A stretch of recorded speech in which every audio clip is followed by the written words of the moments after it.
Hi, this is PubShorts, a weekly conversational show on the latest news and developments in the field of academia and language technology. My name is Dr. KK and I have with me Tony. Hi, Tony. Hi. Hey, KK, how you doing? I'm doing okay, but I've been recovering from an illness, which I don't want to talk about. How about No, you? it's not. Well, there's been a particularly nasty cough cold going around here in the UK. So virtually everybody I know has had it over the last couple of weeks. Okay, that's sad to hear. And even though we say weekly, we missed last week because of scheduling conflicts, and we had a lot to cover regarding peer review. But we can cover it as much as possible. So the episode is titled "Just Can't Get Enough of Peer Review." So Oh, you're a big Depeche Mode fan. I am a Depeche Mode fan, I would say, and they're from the UK. So I thought we are keeping that string going. So Tony, let's start with the first article itself, right? Yeah. So this is an article from the London School of Economics. Have you had a chance to read this, Tony? I have, yeah. I mean, it's an interesting piece and it's an interesting point of view. Right. So it basically it is on well, if generative AI accelerates science for in a general aspect, so peer review should also catch up. So I'll just briefly explain my points. So this is written by Simone Ragavulu, who argues that as AI accelerates scientific output, peer review must also evolve, and AI tools should be integrated into peer review processes, particularly for heavy statistical and methodological reviews. I totally agree with that. Agree, absolutely. And I think it's a she. She talks about Frontier's AI review assistant as well as STM Integrity Hub, explaining how AI tools are already being used to maintain research integrity and prevent flawed research from entering the peer review process. We have talked about a lot about this in previous episodes. And to sustain the integrity of peer reviews, publishers must collaborate across the industry, developing AI tools that flag flawed data and facilitate cross-publisher intelligence sharing. And this is very important in my opinion. We have another story which is related to it. So Tony, what are your thoughts on this? I'd say my thought about this is I was kind of thinking about the future of the researcher. What's going to define a researcher? A researcher today is someone who is an expert in their topic, an expert in their field, particularly someone who's got a great analytical mind, and who can come to conclusions using their sort of vast knowledge and the vast methodology that they have available to them. In the future, the expert is not going to be so focused on the analytical side, or at least on the data side, because they won't need to. Right. And this article is an interesting perspective from an academic that says, look, the real world is let's let the researchers do what they're good at and let the machines do what they're good at. And I think this is a really interesting article, a really interesting blog. She makes a very interesting point. Let the machines do the heavy lifting. Yes, and peer review has to catch up, and that's one of the points that I make in an article on Scholarly Kitchen that I hope it will be published today. So let's move on to the second topic. This is BMC, I think, open access research paper on fighting reviewer fatigue or amplifying bias based on LLM. So this study used 5 themes from Tennant and Ross Heller's discussions on peer review to assess how LLMs could impact the process. So there are different roles being assigned to LLMs as a reviewer, as an editor, and in terms of quality assessment of peer reviews, reproducibility, and social and epistemological, context. So it says that the LLMs can support reviews by offering meaningful feedback and improving the language of peer review reports. However, using LLMs, naturally, it's a double-edged sword, introduces the risk of amplifying biases already present in academic literature. That's the garbage in, garbage out, and there are confidentiality concerns. And the LLMs, if you integrate them into peer review or in academia, they also they have the risk of changing the social norms and the epistemic boundaries in academia by automating roles traditionally requiring human expertise. Now, this is a very important point. That sociological, epistemological aspect has not been discussed. So, Tony, your thoughts on this? This is an article that's already a year old. Yes, and you already see, how little has changed in that time, apart from the fact that everyone under the surface is trying to develop tools and resources that's going to make the life of the reviewer so much better. Well, the reason why I wanted to bring it up is that, because we are about to go into a phase where peer review will also be based out of LLMs. That's what my prediction is. We need to consider the social roles and everything. So let's see how things evolve. So I'm going, because we are PubShorts, we are doing quick hits. So there is well, for me, it is an interesting news. It's a relevant news in the context of peer review and automation and technology. So, and it's only going to improve. We're going to be talking about legislation and how and Yes. regulation, and I think that's going to help structure some of these new tools that are being developed. Yes, yes, and STM Association, who I consider as a leader in terms of such aspects, they have brought out or standardized a peer review terminology. They've set out an announcement. So this is the news clip. So I'll quickly read my notes. So it standardizes the language used in peer review processes to improve transparency, consistency, and communication among stakeholders. And as I talk to you about it in the next piece, between systems as well. And it's a collaboration between STM and the National Information Standards Organization, NISO. And it defines core aspects of peer review, including identity, transparency, reviewer interactions, review process information, and post-publication commenting. This is very important, Tony. And I have opened the actual sort of, I guess, infographic or a table. So it has 4 groups of information regarding the first one is regarding identity transparency. And so this is basically single, double, or triple anonymized peer review and the interactions that the reviewer has. So reviewer can interact with the editor, other reviewers, or authors. And this will be very important in the context of automated systems. And the review information published, including the types and probably the terminology that should be used. So for example, whether a review reports are available, whether the review reports there is an author opt-in, the reviewer opt-in, and things like that. And finally, post-publication commenting, which is basically categorized into open and on invitation. And so this is available in this website. If you go to STM, you will find it. So Tony, your thoughts on this? I have strong thoughts, but I'll start with yours. No, I only to say I've got nothing to say about the actual terminology. So it's very important for the sake of transparency and understanding that there is common terminology used. And I think this is another excellent example of this important trade association doing really positive things to create a structure within our industry.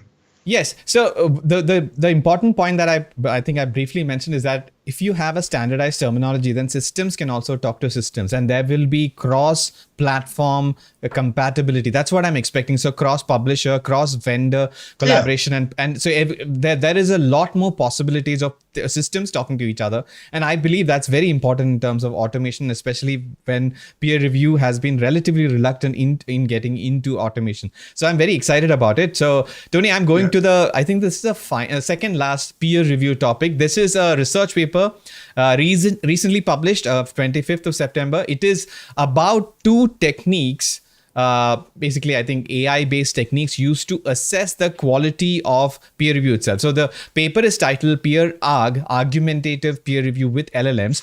So it's a research paper on peer review automation using AI. So there are 2 methods. Both take in review reports. So the human has to review. I think there can be AI reports as well, but it's basically the human that is reviewing, and the AI reports are fed in. And there are 2 techniques that they are referring to. One is peer arg, which is the title of the paper, which combines large language models and with knowledge representation in terms of graphs, as far as I understand. And there is something called end-to-end LLM, which uses few shot techniques. So Tony, are you familiar with few shot techniques? I'm not. Yeah. So few shot techniques is where you would give some examples to an LLM as to what the expected output should be. So when you're, let's say, talking to ChatGPT, if you ask it to do a task and without giving it example, that'll be a 0 shot. And if you give it a few examples of this is how, if suppose the input was this is what the output should be, that is a few shot. So those are the 2 techniques that these researchers tried. And peer arg, which uses LLMs and with knowledge representation, turned out to be better than end-to-end in terms of predicting the successful, like the chances of successful peer review, as far as I understand. It's one more step in the right direction. That's what I would say. Tony, your thoughts? Oh, again, this just shows how important the whole process is. We are moving towards a point where LLMs and AI is going to be used increasingly in peer review. The role still needs defining and sharpening, but any research like this only reinforces the value. Right. So we are moving on to the last peer review related topic. This is actually, remember, Tony, we missed last week. We should have covered this. We did. Yeah. So this is again from last week, peer review week, which was peer review week, which is themed on technology and innovation in peer review. So this is another wonderful article from the Scholarly Kitchen. A bunch of experts and chefs have written it together. So I am going to read out my key findings from this. First of all, the paper is about innovation and technology in peer review, but from different user perspectives. Because I think, from my perspective, because I work in a company and I work for a AI sort of a brand, Trinka. So it is a limited perspective, and I need to know from what other perspectives that people are thinking. So if there are examples from researchers who think that technology acting as a tool to enable human-driven change is a sort of a fact, and it is. The researchers are arguing for importance in mentoring in peer review. That is the human aspect, and that's a key aspect. And AI could be very helpful for finding gaps in research, but only if it moves towards an equitable, informed use. That's a fair, I think, from a researcher point of view. Tony, indeed, yeah. You agree with it, I suppose. So, absolutely, yeah. It goes without saying. I mean, the great thing about this kind of paper is that it indicates you've got very knowledgeable people in our industry who are thinking very deeply about the future, and I think this kind of article only reinforces that. Yes. So I'm going to the journal editor perspective. So journal editors say that the personal interactions in peer review are key to maintaining the integrity and quality, and that might be taken away by peer review. So that's a thing that we should watch out for. And they also emphasize the need for qualified peer reviewers and argue they argue for valuing peer review as part of a career progression. Basically, they are bringing the necessity for AI to improve the chances of finding the right reviewer, the high quality reviewer, as opposed to taking away the actual review part of it. That's an interesting perspective, I thought. I'm personally, I'm not so sure about that, because I think the processes that publishers already are taking find the right reviewers. The problem is there aren't enough of them. You've got journal submissions, and the number of papers being submitted to journals increasing at a far higher rate than the growth of reviewers being made available. What this does, anything that will sort of make the life of the reviewer easier and make the job of identifying and bringing a relevant reviewer in, I think can only strengthen our industry. Yeah, so I'm moving on to the last sort of set of perspectives. So this is from publishers. So publishers are advocating for AI-driven tools to support faster and more efficient peer review, and they want peer review systems to be scalable. And there needs to be correspondence in the context of academic publishing in terms of peer reviewers and editors, etc., as well as AI-enhanced peer review platforms. They need to go beyond simple reviewer databases, because right now we can still, there are systems which can help you find reviewers, the best reviewers for for a manuscript, but they want these systems to go beyond that and incorporate predictive tools for reviewer engagement and text analysis. Reviewer engagement is being brought up, and this could eventually improve reviewer matching and improve manuscript review quality. So this article generally talks about the things that we did not talk about in the last couple of episodes, where we are talking about how AI can assist the reviewers in doing the peer review. Here they are talking about the different perspective as to how it might, let's say, affect the peer review system as it is. So I thought it was an interesting thing. So I would strongly recommend whoever is interested in the Scholarly Kitchen is a fantastic resource. So I understand you said you've got a paper about to be published in the Scholarly Kitchen as well. Yes. I'm hoping. I'm expecting it to come later today. At least that's what the editors in Scholarly Kitchen are talking about. I look forward to reading it. Right. So let's talk about there are some quick hits. There are a few actually. These are related to AI, and maybe you can argue that they are related to peer review. So the first one is a technology feature from Nature.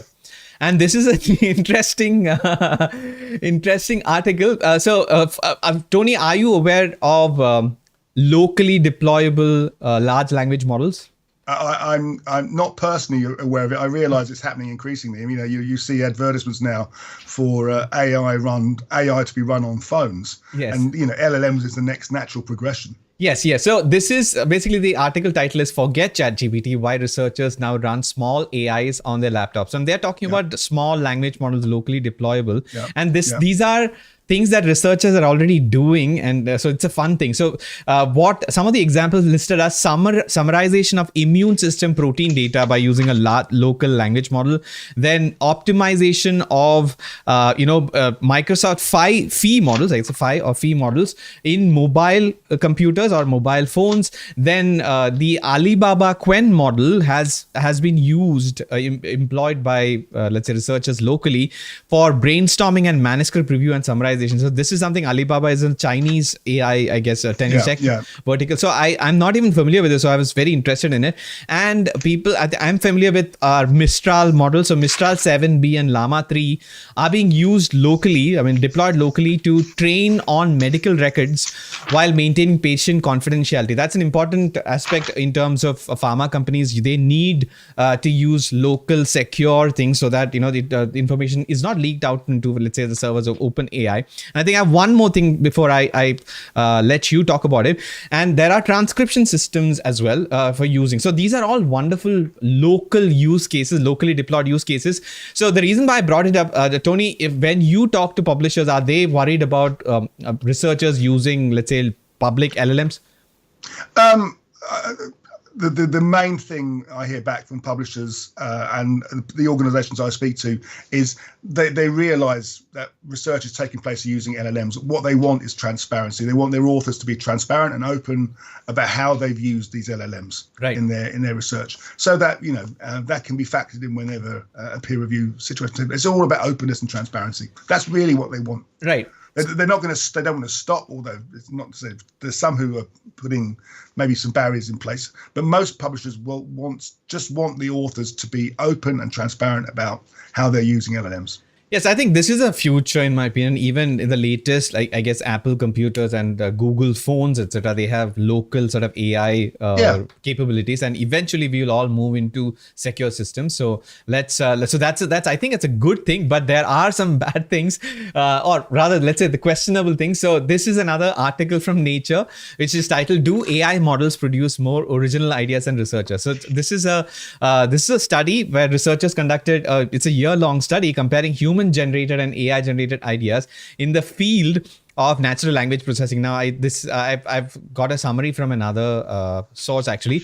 So there were 49 human participants tasked with developing research ideas on 7 different topics within 10 days. And the AI models that were used were Claude 3.5. I don't know, Tony, if you use Claude at all.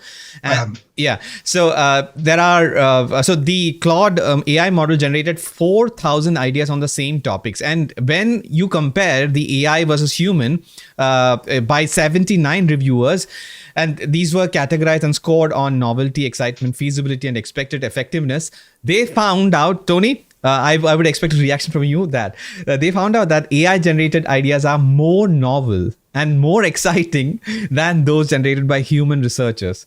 Although they are slightly less feasible. So let's talk about that. So is that surprising for you? It's not particularly surprising, because there's no kind of restrictions and barriers in terms of how these LLMs compute and self-compute. And in a way, I kind of welcome this because, there has to be, the tools have been used historically to sort of support new research ideas. And this is just another tool to say, okay, well, what else should we be thinking about? What else would we be, where else?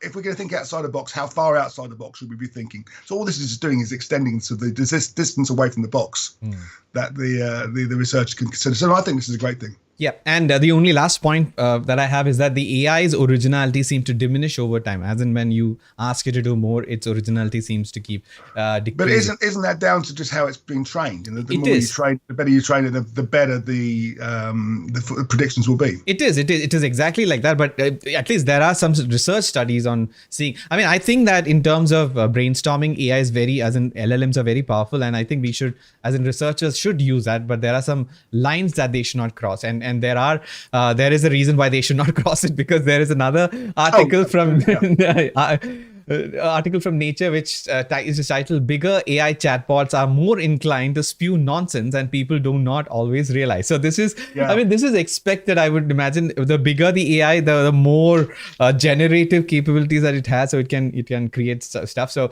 anyway, so the summary of the thing is that it is a new study conducted by researchers on artificial intelligence, and this is from Spain. They analyze the performance of larger versions of GPT, which is OpenAI model, Llama, and Bloom chatbots. The larger AI models are more accurate overall, but are more likely to generate incorrect responses. So these models tend to answer almost every question, increasing both correct and incorrect answers. So this is expected, but I think we should always talk about the positives and negatives. Well, and also there was an interesting comment about this, and that as these LLMs get bigger and bigger, and they're also becoming increasingly more difficult to identify the rubbish. And that for me is a challenge. Yes. And I think the final story that I have regarding AI is an important thing. I mean, California, the state of California is a leader in terms of regulatory information regulation, etc. So what this story is about is that it is California has greenlighted 2 significant AI bills. So I'll just read out. These are SB 1047 and AB 2013, aimed at increasing AI safety and transparency. I guess, Tony, they are related to the European AI regulations. I was going to say, there's increasing regulation, and there has to be. Yeah, so the SB 1047 is a safe and secure innovation of frontier artificial intelligence models. And the other one, AB 2013, is artificial intelligence training data transparency. So these are focused on models that cost over $100 million to develop and use in significant computing power. So the bigger ones like Microsoft's and OpenAI's. And it is basically for developers of AI systems, requiring them to disclose the data used to train their models. So anybody who has to, I guess, operate an AI company out of the US, I think eventually they'll have to stick to these regulations. So these are a step in the right direction, I would say. Tony, do you agree? I think they're a step in the right direction. I think it probably doesn't go far enough. The previous article we talked about AI is being used on laptops. These aren't $100 million systems. That those smaller LLMs are going to become increasingly powerful and start to deliver the kind of functionality that these really large LLMs are delivering now. But I do take the point. There was one interesting piece in this article around protecting the rights of the performer and not allowing AI to simply reproduce an actor or an actress's image or voice without their permission. I think that's very important. Right. And Tony, as you rightly brought it up before we started the live stream, that the links to these articles are available at the descriptions and of the shows. You can find this show, PubShorts, on LinkedIn and on YouTube. And if suppose you want to do further reading or research, the links are available for you. And obviously, we would love you to like, share, and subscribe to the channel so that this content would reach more discerning audiences. And leave us a note on either platform. Yeah. And how can I get hold of us, KK? You can search for PubShorts on YouTube. It's the easiest way to find it. Or you can search for Inago or Trinka and on any of the social media platforms, and you can find it. Or you can write to me directly at tonyo@inago.com. Yes, that's another option. So before I leave you, Tony, I have one last thing. This is the Nobel Prize announcement season. Are you following? I heard the news this morning about the physics winners. Yes, so physics winners are relevant in the context of our conversation because they won it for the machine learning with artificial neural networks. This is what, in 1993 or something, I forget whatever time there was. They won it for that. But there is another interesting thing for the discovery of microRNA, which is a 1997 study on roundworms published in the journal Cell. So this is won a Nobel Prize in Physiology or Medicine. Victor Ambrose and Gary Ruvkun, I think it is for microRNA, not mRNA, if I misspoke it. So these are interesting things. I mean, do you keep up with the Nobel Prizes, Tony, in general? I keep up with them the day they're announced, and then I probably forget about them for the rest of the year. I've had the good fortune of actually interviewing several Nobel Prize winners over the last few years for events that we've run here at Inago. The great thing that's always struck me is just the incredible depth, not just their depth of knowledge, but their willingness to want to share that knowledge with the research community. So in answer to your question, yes, but perhaps not as often as I should. Yes, as you mentioned, I mean, the reason why you and I are doing this show is to sort of disseminate information. We are also interested in passing whatever we learn, but whatever we know to the rest of the world, and that's why. So if you like the content, or if you like the conversation, please like, subscribe, and follow on YouTube or LinkedIn, and leave us a note. And you can reach out to Tony on his email, as he already mentioned. So Tony, any parting comments, any thoughts? Do you have any interesting plans? Well, the most exciting thing coming up for me is next week we have the Frankfurt Book Fair, which is probably one of the world's largest publishing events. At its peak, we used to attract something like 1 million visitors. Over 8,000 companies would exhibit, and basically anyone and everyone in the world of publishing of any kind will be there. And this, I think this is my 27th or 28th visit. It's been I've been going for a lot of years. So anything in here that I should? I think this is the website that I've just pulled up. Is this the right one? When we next talk, I'll report back on a session I'm attending about the use of AI in scholarly publishing. And that's a workshop I'm attending. Oh, excellent. So we'd look forward to listening to your thoughts on it. So I think that brings us to the end of this episode. I hope it was short enough considering the title. So Tony, I'll see you in the next one, hopefully in the next week. So until then, on behalf of everybody who helps to bring out this content, this is Dr. KK signing off for PubShorts. Episode number 6 just can't get enough of peer review. Bye for now. Excellent. Thanks, KK. Bye. Bye-bye.